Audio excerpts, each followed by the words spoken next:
Delhi liquor scam కేసులో ED supplementary chargesheet అంశంపై తీర్పు రిజర్వ్ అయింది. బీఆర్ఎస్ ఎమ్మెల్సీ కవిత సహా 5గురి నిందితులపై ఈడీ సప్లిమెంటరీ ఛార్జ్షీట్ దాఖలు చేసింది. అయితే ఛార్జ్షీట్ పరిగణలోకి తీసుకునే అంశంపై కోర్టు ముందు 2 వర్గాల లాయర్లు వాదనలు వినిపించారు.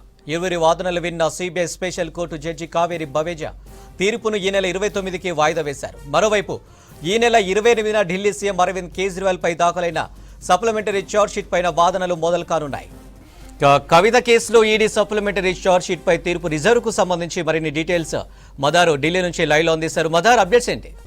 అనిల్, ఇవాళ మధ్యాహ్నం కవితకు సంబంధించి ఈడీ దాఖలు చేసిన 7వ సప్లిమెంటరీ ఛార్జ్షీట్ పరిగణలోకి తీసుకునే అంశం పైన వాదనలు, ఈడీకి సంబంధించిన వాదనలు నడిచాయి.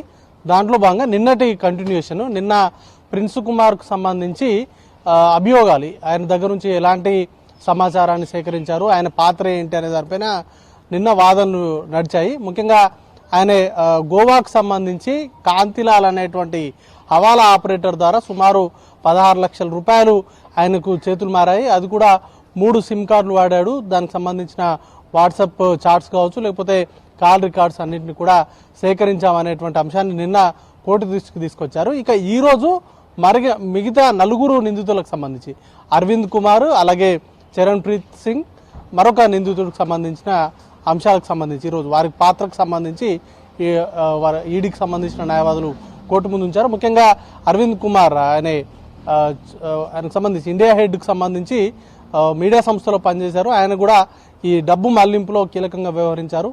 దాంతోపాటు గోవాకు సంబంధించి హవాలా ఆపరేటర్స్తో ఆయన మాట్లాడినట్టుగా వాటికి సంబంధించినటువంటి వాట్సాప్ చాట్లన్నిటి కూడా కోర్టు ముందు ఉంచారు. ఇక దామోదర్ శర్మ, ఆయనకు సంబంధించినటువంటి పాత్రను కూడా వివరించారు. ఇక కవితకు సంబంధించి ముఖ్యంగా కవిత పాత్రకు సంబంధించి కీలకంగా ఎవరైతే అప్రూవర్స్గా మారారో, శరత్ చంద్రారెడ్డి కావచ్చు, లేకపోతే మాగుంట రాఘవ, వీళ్ళందరి స్టేట్మెంట్ల ఆధారంగానే కవితను ఈ కేసుకు సంబంధించి ఈ లిస్టులో, అక్యూజ్డ్ లిస్టులో చేర్చాము. వాటికి సంబంధించి ఆమె సూచనల మేరకే సౌత్ గ్రూప్కి సంబంధించిన కీలక వ్యక్తులు, ముఖ్యంగా మాగుంట రాఘవ్ కావచ్చు, లేకపోతే శరత్ చంద్రారెడ్డిలు ఆమ్ ఆద్మీ పార్టీకి సంబంధించిన నేతలకు డబ్బులు ఇచ్చినట్టుగా గతంలో మాగుంట రాఘవ కన్ఫెషన్ స్టేట్మెంట్ ఇచ్చారు. దాన్ని ఆయన తండ్రి ధృవీకరించారు.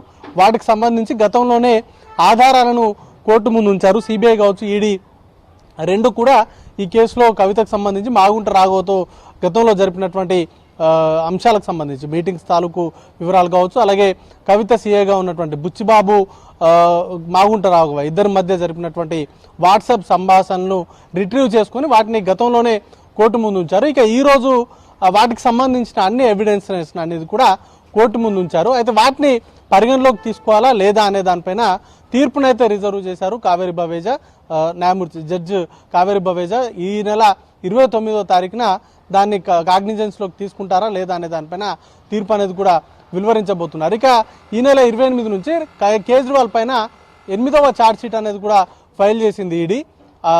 ఆమ్ ఆద్మీ పార్టీని అక్యూజ్ లిస్టులో చేర్చింది. కేజ్రీవాల్తో పాటు ఆమ్ ఆద్మీ పార్టీని అక్యూజ్ లిస్టులో చేర్చి 8వ ఛార్జ్షీట్ని దాఖలు చేశారు. ఆ 8వ ఛార్జ్షీట్కి సంబంధించిన వాదనలు అనేది ఈ నెల 28వ తారీఖు నుంచి వింటామని కూడా కోర్టు ముందుకు ఈడీ అధికారులు చెప్పారు. ఈడీ అధికారులకు కోర్టు అనుమతించింది. ఇక కవితకు సంబంధించి దాఖలైనటువంటి ఛార్జ్షీట్ని పరిగణలోకి తీసుకునేటువంటి అంశం పైన ఈ నెల 29న తీర్పు అనేది కూడా వెలువరించబోతున్నారు. ఇప్పటికే వాదనలో సందర్భంగా కావచ్చు, లేకపోతే జ్యుడిషియల్ కస్టడీకి సంబంధించి ఎక్స్టెన్షన్ సందర్భంగా కావచ్చు, చాలా కీలకమైనటువంటి ఆరోపణలు కవిత పైన చేశారు. సౌత్ గ్రూప్కి సంబంధించి ముఖ్యంగా ఎంటైర్ ఢిల్లీ లిక్కర్ పాలసీకి సంబంధించి అరవింద్ కేజ్రీవాల్ పాత్ర ఏ విధంగా ఉందో కవితకు సంబంధించిన పాత్ర కూడా అంతే ఉంది. ఆమె కింగ్ పిన్గా వ్యవహరించారు. దానికి సంబంధించి బెనిఫిషరీగా కూడా కవిత ఉన్నారు అనేది ప్రధానంగా ఈడీ చేస్తున్నటువంటి ఆరోపణ. ఈడీ, సిబిఐ 2 కూడా 2 దర్యాప్తు సంస్థలు కూడా కవిత పైన మెయిన్ పర్సన్ కవిత సౌత్ గ్రూప్ను లీడ్ చేశారు. కవిత సూచనల మేరకే అరవింద్ కేజ్రీవాల్ తోటి, ఇతర ఆమ్ ఆద్మీ పార్టీకి సంబంధించిన నేతలతోటి సౌత్ గ్రూప్లో ఉన్నటువంటి అరుణ్ రామచంద్ర పిల్లయ్య కావచ్చు, లేకపోతే శరత్ చంద్రారెడ్డి, ఇట్లాంటి వారందరూ కూడా కవిత సూచనల మేరకే వారితో సమావేశాలు జరిపారు అనేది ప్రాథమికంగా వారు చేస్తున్నటువంటి ఆరోపణ.